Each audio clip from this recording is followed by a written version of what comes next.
അടിപൊളി. ആ അടിപൊളിയാണ്. എൻട്രി ചെയ്തപ്പോൾ തന്നെ അടിപൊളി. എൻട്രി ചെയ്തപ്പോൾ തന്നെ അടിപൊളി. ആ ബ്രോ ഫസ്റ്റ് ഹാഫിനെ കുറിച്ച് രണ്ടു വാക്ക്.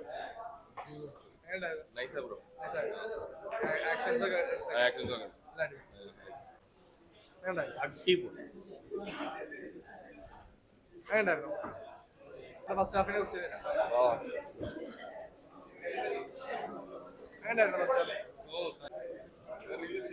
രണ്ടു വാക്ക്. ഫസ്റ്റ് ഹാഫ് അടിപൊളി. ഫസ്റ്റ് ഹാഫ് എങ്ങനെ ഉണ്ടായിരുന്നു? അടിപൊളി എക്സ്പീരിയൻസാ ഭയങ്കരമായിട്ടുണ്ട്. ഭയങ്കര വെയിറ്റിംഗ് ആണ്.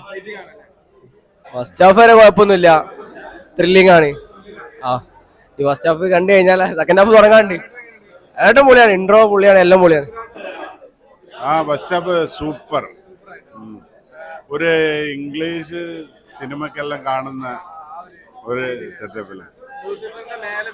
ഇതില് പറയേണ്ടതെന്ന് വെച്ചാല് പൃഥ്വിരാജിന്റെ ഡയറക്ഷൻ, നമ്മളെ കേരളത്തിൽ അങ്ങനത്തെ ഒരു ഡയറക്ടർ എന്ന് പറഞ്ഞാൽ വലിയ സംഭവം. അടിപൊളി പടം. അല്ല അത് സ്റ്റോറി ലൈന് പ്രത്യേകിച്ച് പറയാം, നല്ല ഇൻപുട്ട് കൊടുക്കുമ്പോഴേ പ്രേക്ഷകർക്ക് ഔട്ട്പുട്ട് കിട്ടുള്ളൂ. അത് നല്ല രീതിയിൽ പൃഥ്വിരാജ് എടുത്തിട്ടുണ്ട്.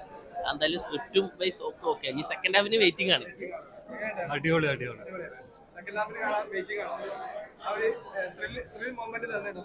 ആ ഉണ്ടല്ലോ കുറേ. സൂപ്പർ ഫസ്റ്റ് ഹാഫ് സെറ്റാണ്.